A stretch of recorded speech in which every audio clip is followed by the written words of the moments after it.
welcome to the Silent Hill Ascension pre-show. We are your Girls Friday. I am Layla. Here is Noah on this Wednesday. And production here as always. Would you mind pulling up that beautiful run of show graphic? And Noah, would you mind walking us through?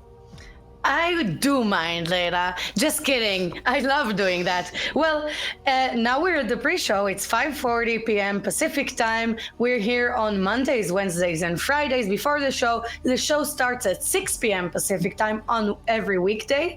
And then there's a post-show right after on Mondays, Wednesdays, and Fridays.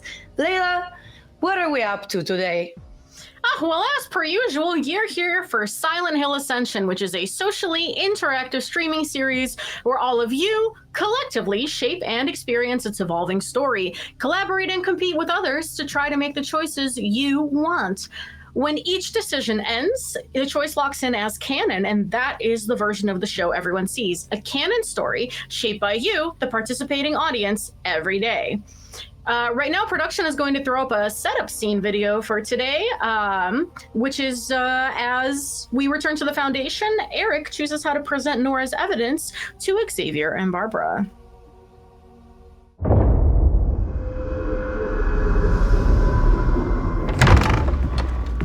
I need to talk to both of you. Eric, what are you doing here? I found out where she was while she was missing. Wait, you found out where she was? How? You can come in now. How did she get out of the library? And she held up her end of the deal. I took Eric to the steel mill because that's where I found Faith. I don't know anything about you people or your organization, but whoever is reading this was the one who kidnapped your little girl. Where did you get this? I told you.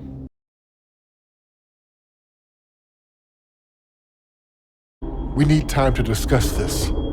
Alone.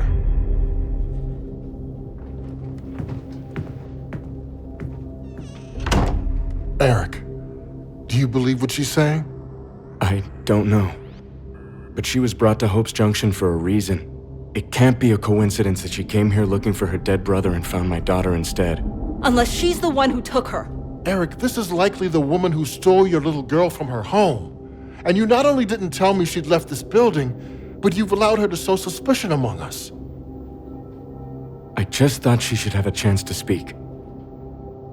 A chance to accuse a member of our order, you mean? Is that a Foundation book? I've never seen that before. You need to make sure she doesn't leave the building again. Thank you.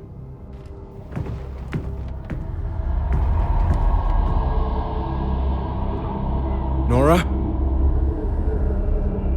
Nora! Shit.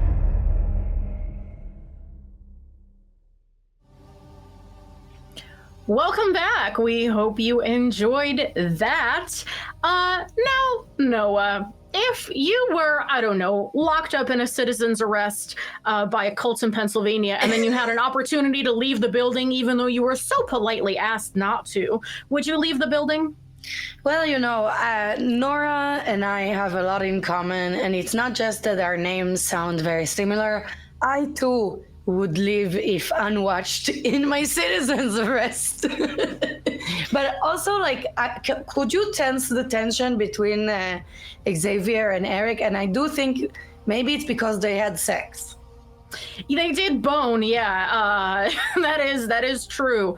I think it's a different kind of tension now. I don't know what that means. If we could speculate that maybe the sex wasn't that great, maybe this is too... Xavier usually just watches. It's been a while since he actually took part.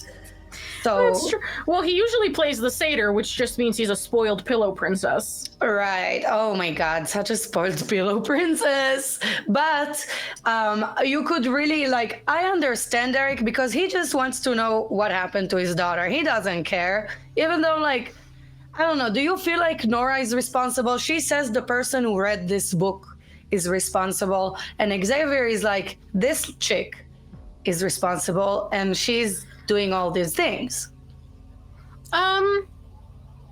Nora did bring the child back, right? So at that Yes. point, it's like, what's the gambit? Did you Right. bring the little girl back because you realized how hard it is to take care of a little girl? Did you bring the little girl back because you have the longest con ever written? You know, so Yeah, personally it's a speaking, very long con. the longest possible. So personally, I'm unsure. I feel I get good vibes from Nora. You know, she seems put together. She seems reliable. But as for the rest of these clowns, who's to say? Right. I do believe that it is the person who read the book. And honestly, when I think about Foundation books, the first thing I think about is Rachel. Okay. I don't know. I'm just throwing speculations out there. Thankfully, I have very terrible memory. So even though at one point I read the scripts, I forgot. Yeah. So don't worry. We got Raina Mare saying, I'm so over the cult. I think everyone except Xavier in and outside the cult is also over the cult. Xavier's the only one keeping that enthusiasm train running, unfortunately. Right, and Drew here says, take her other eye. I guess Rachel, in case she did take... Like, nobody even suggested Rachel. I just totally threw her in the mix for no reason. Yeah, because why not? You know, she's there. She's escaped Billy Goat. Oh, Jesus, not the Billy Goats. Not the Billy Goats. But hey, listen, no, we got a big mystery. But for now, let's look at the decision closing. This day, production will put up a graphic. And if you wouldn't mind walking us through it. Yes, so we have to decide, you have to decide, what will Rachel do about Xavier's offer to rejoin the Foundation? That's a fate decision. And she can choose to either reject Xavier's offer, which would be the redemption option, or accept Xavier's terms, which would be the suffering option, or she could demand to lead the Foundation, which would be the domination option in this case. So back when Xavier was gone, she had an option to kind of tell Krista, back off, bitch, I'm running this show. And she did not. She was like, Krista, and Krista was like, I'm sorry for being bitchy, but are you okay, Rachel? That's one of my favorite Krista moments. But she ended up forfeiting her, the idea that she would lead the Foundation. So now we have that re-entering as an option. She could also maybe lead the Foundation again. That is true, though it is up to our audience. And right now, we're 53% redemption versus 42% damnation, with a second in a row rally on damnation. So the damnation is really trying for it. And I believe in you guys. I really do. I think you have suffered so much defeat at the hands of these redemptionistas that it is time that you got your just desserts. So rally away, my friends. Let's see if Rachel is going to want to take power by force here, right? Or by, I guess, by being demanding. Right. And as Rachel's really good at it, so, you know. Yes. Yeah. But she is. I see that Leonardo S5 here says, I don't know, I kind of like that Paul Radcliffe fella. Well, you can try messing with his writings yourselves. Do not involve me. Thank you. Yeah, you can leave Noah out of that one. But hey, so while we're deciding, as we said, this decision is a decision that has a fate rail. So we also, if you haven't been here, have the fate and hope system. Noah, would you walk us through it?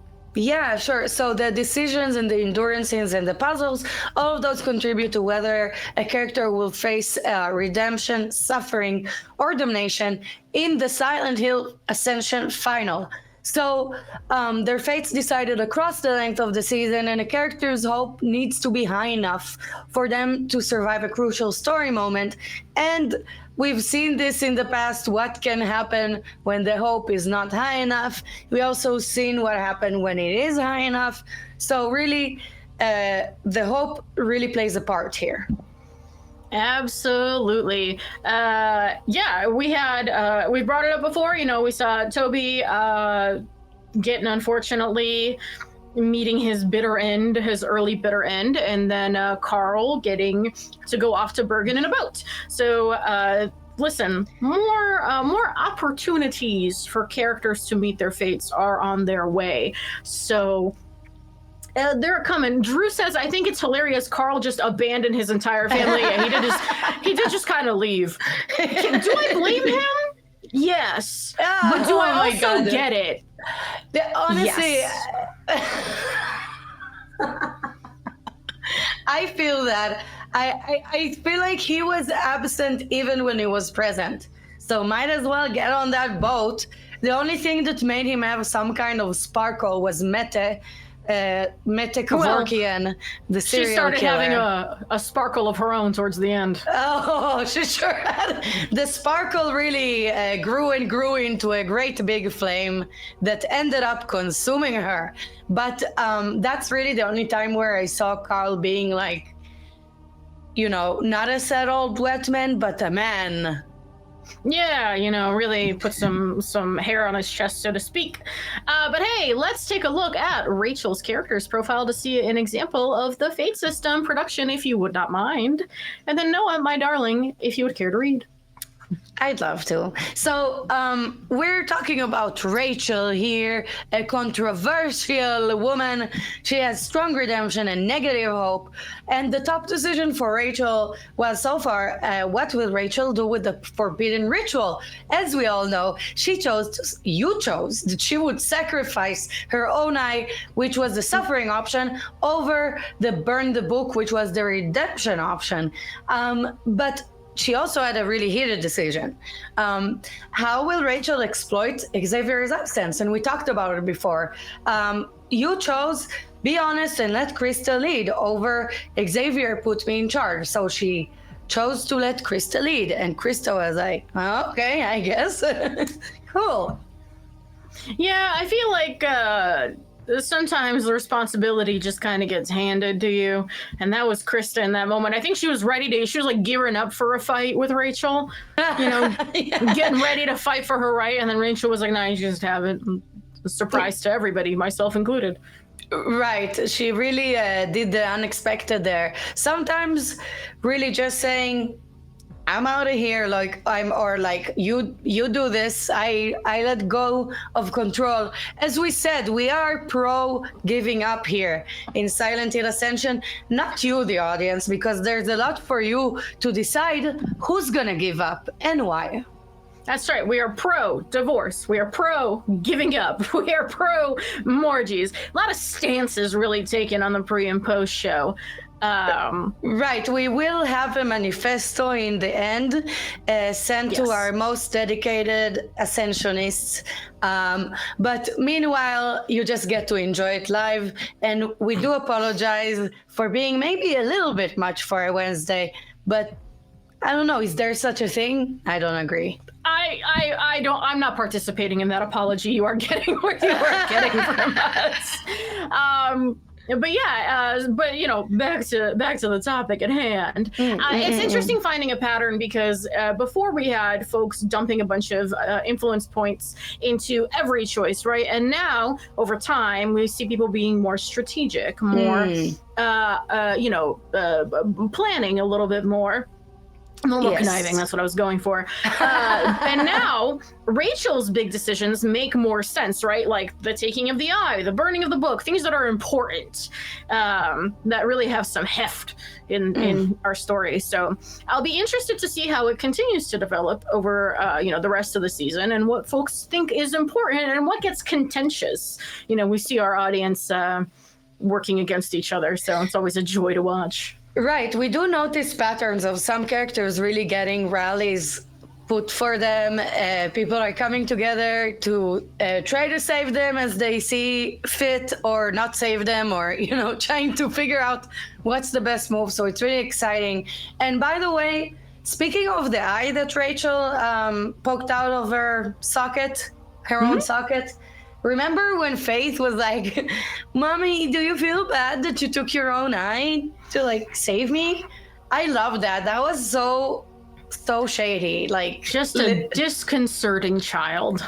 no wonder Nora brought her back, as you said. That might be the reason. Yeah, with a receipt was like, well, this kidnapping. If Nora was the culprit, we don't know. We do not know, but let's check what's winning.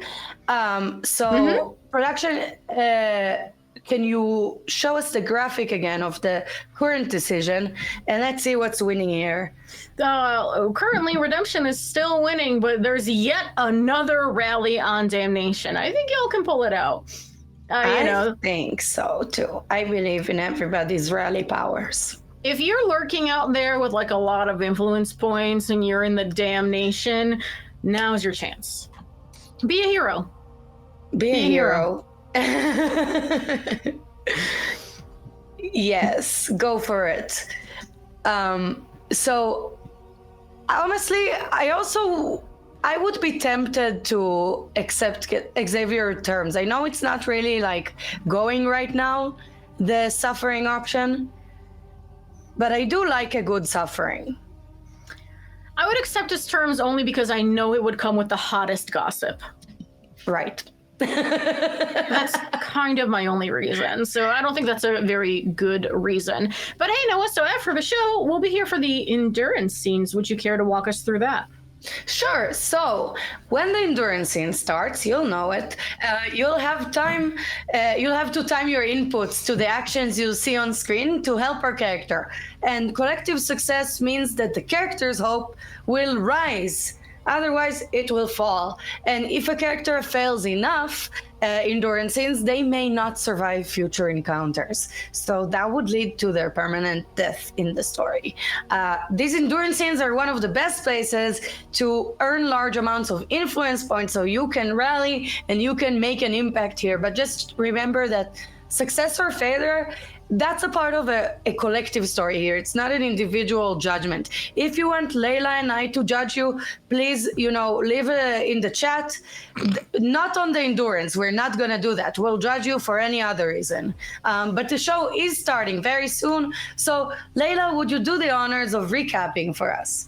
I would love to, though very quickly in the chat, Vibble said Layla would join a cult just for the tea. Correct! Correct, I would.